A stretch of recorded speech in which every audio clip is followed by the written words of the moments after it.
Ya. Baik, terima kasih. Selamat siang. Assalamualaikum warahmatullahi wabarakatuh.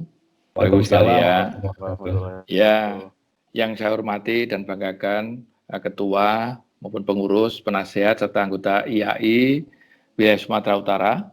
Selamat dan juga teman-teman dan narasumber, undangan dan peserta seminar online yang berbahagia. Jadi saya mohon maaf terlambat karena tadi saya diminta untuk memimpin suatu rapat yang tidak bisa kita hindari. Sudah on, ternyata disuruh meneruskan.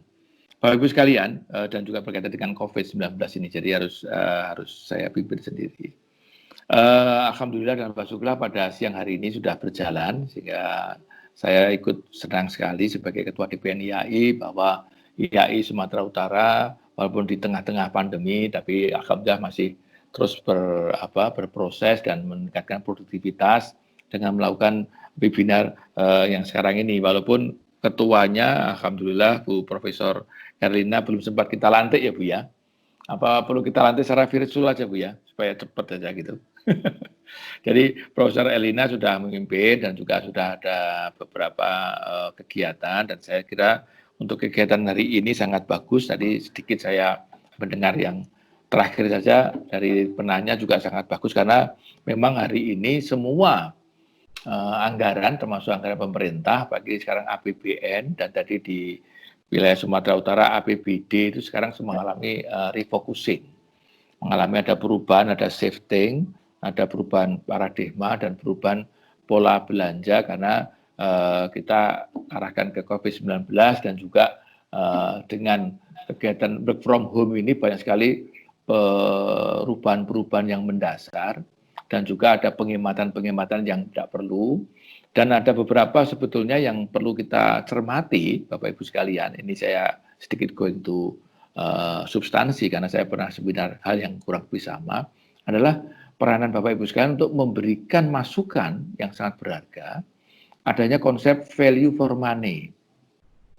Konsep value for money, bagaimana APBD ataupun anggaran di setiap dinas itu menggunakan konsep yang paling hemat, yang bisa istilahnya penghematan anggaran atau spending less, bagaimana supaya ekonomis itu spending less, efisien dari spending wise, dan spending wisely untuk efektivitas. Ini penting karena di beberapa daerah yang saya lihat itu sangat besar pengaruhnya terhadap shifting ini. Bahkan kalau kita mau lebih ekstrim, Pak, ya ini agak sedikit ekstrim, yang namanya kalau APBD sekarang di lockdown ini, perubahan itu kalau di dalam teori budgeting itu kita berarti ke zero based budgeting. Ke zero based, artinya yang kita keluarkan di APBD itu betul-betul yang sifatnya komitmen. Yang sudah ada komitmen, misalnya belanja pegawai kita bayarkan, belanja yang sudah ada komitmen. Tapi non-value added activities, kegiatan yang tidak ada nilai tambahnya yang selama ini banyak terjadi di birokrasi kita, itu otomatis hilang. Termasuk perjalanan dinas, termasuk kita kunjungan-kunjungan yang barangkali dulu hanya menghabiskan DIPA. Apalagi nanti sampai dengan Desember itu kan dulu banyak sekali sosialisasi atau kegiatan-kegiatan yang sifatnya sebetulnya tidak lebih ke belanja langsung pada masyarakat, belanja publik, tapi kepada belanja aparatur.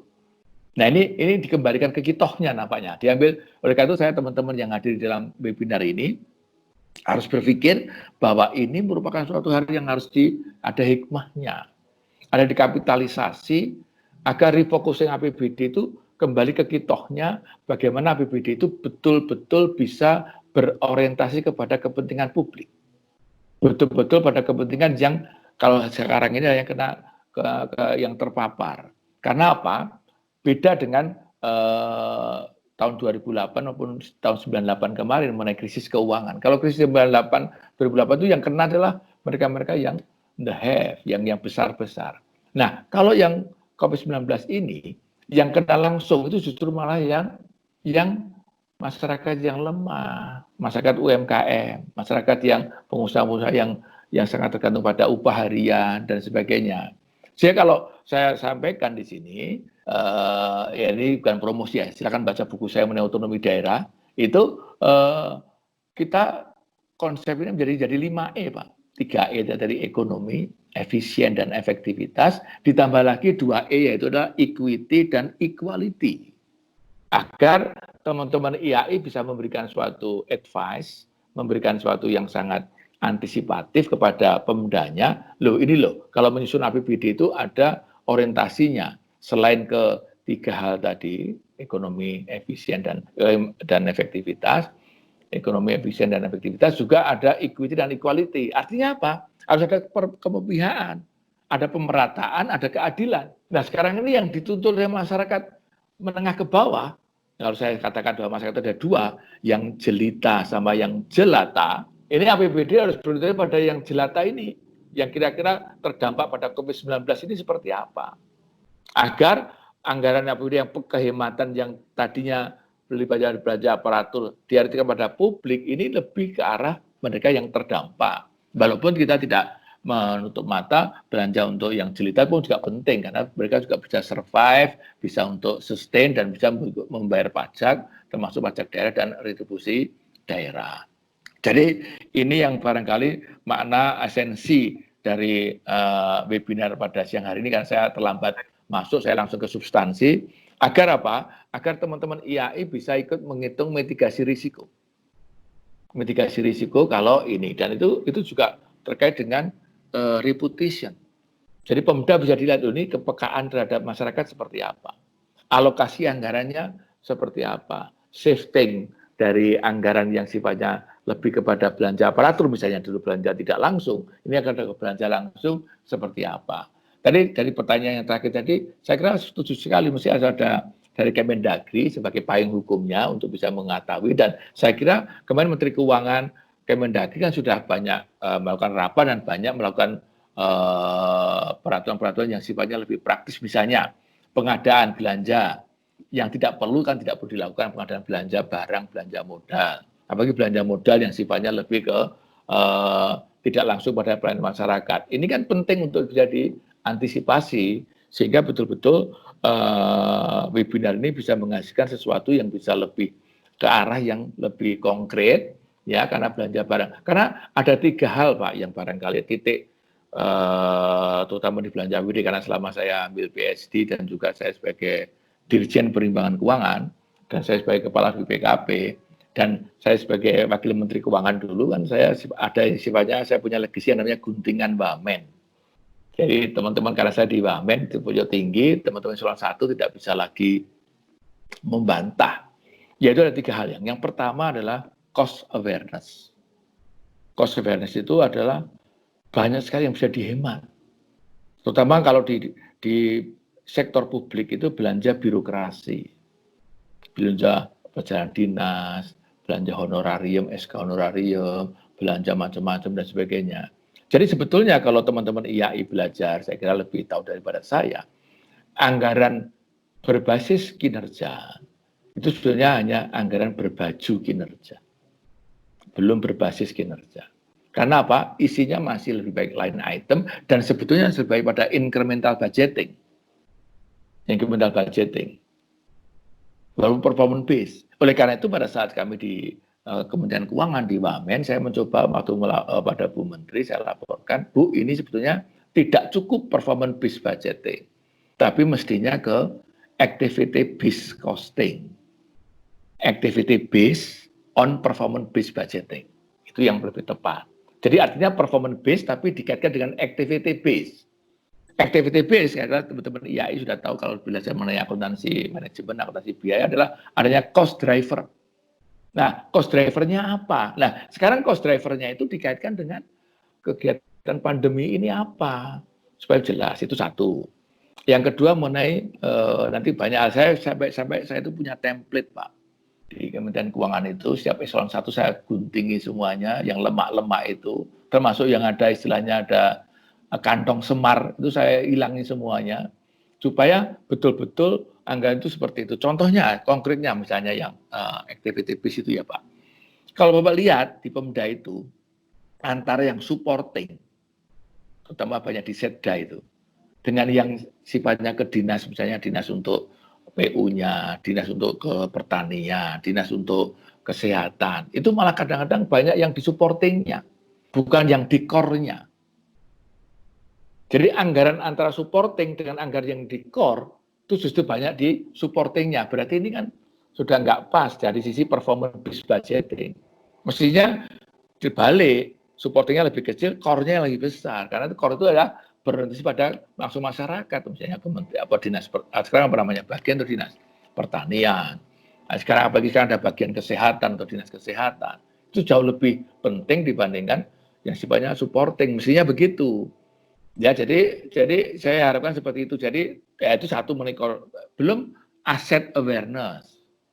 Aset awareness itu jelas bahwa banyak sekali aset-aset Pemda, kalau kita bicara APBD, itu banyak yang masih mangkrak, banyak belum terutilisasi. Coba kalau mau detail nanti teman-teman akuntansi, karena itu berapa digit di Pemda itu. Itu kadang-kadang misalnya ya, mobil dinas, 10 unit, yang 7 yang on the road, yang 3 off the road.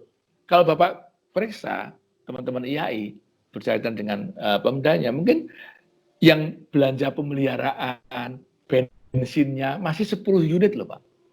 Jadi off the road pun dia ada biaya pemeliharaannya, biaya apa namanya maintenance-nya, biaya bensinnya kan itu kan karena tidak benar juga. Belum itu kalau mobil, belum kalau rumah dinas supaya tidak dipakai untuk gudang, untuk arsip dan sebagainya. Padahal kita sudah menggunakan working space, ada gedung yang masih ada tapi kita tetap nyewa dan sebagainya. Jadi ini banyak hal yang masih bisa dihemat. Oleh karena itu ini momentum untuk ke situ. Dan juga berkaitan dengan misalnya tadi non value added activities, pasti itu akan hilang sendirinya. Jadi artinya kita teman-teman IAI sudah saatnya the golden time atau momentum untuk bisa memberikan advice kepada Pemda. Ini loh seharusnya template yang sebenarnya menyusun APBD itu kalau berada pada publik yang seperti ini kan contoh konkret. Apalagi kalau kita bicara money follow function dengan money follow program. Kalau money follow function itu ke masing-masing unit anggarannya. Padahal kita sini pemerintah presiden sudah money follow program. Ada program yang dilakukan. Artinya program itu adalah misalnya sekarang program untuk mengatasi pandemi COVID-19. Ini adalah program lintas unit. Kalau di Kementerian lintas eselon 1.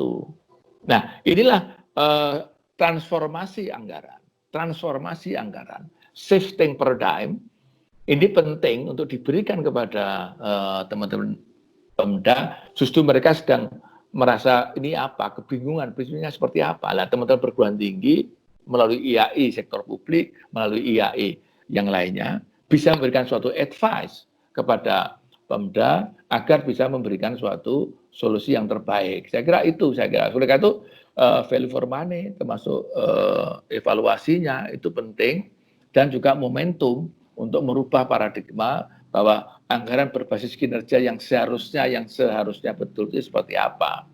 Mungkin menggunakan activity base kan teman-teman dari IAI Sumatera Utara dan teman-teman lainnya kan punya, dan IAI wilayah lainnya kan punya think tank dosen-dosen akuntansi manajemen kan bisa mengelaborasi activity base tapi untuk sektor publik seperti apa.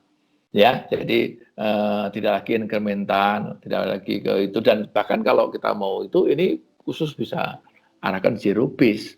Zero base berarti berkaitan dengan activity base. Activity base-nya seperti apa? Karena sekarang itu orang kerjanya pakai laptop dan pakai handphone aja sudah cukup kok. Kerja dimanapun bisa. Ini kan berarti penghematan yang luar biasa. Ya, suatu anggaran-anggaran seperti itu tidak ada lagi. Lah ini kan memberikan back to basic, kembali ke zero. Nah, itu namanya zero base budgeting seperti itu. Nah, nanti dikaitkan dengan activity base. Itu Pak barangkali yang bisa saya sampaikan di dalam forum ini, dan kami sekali lagi terima kasih pada IAI wilayah Sumatera Utara yang bisa memberikan seperti itu. Kemarin juga IAI sektor publik sudah memberikan suatu tantangan juga dan beberapa, sehingga kalau sekarang memberikan advice menjadi konsultan Pemda, menjadikan suatu pembimbingan dan pendampingan, this is the right time.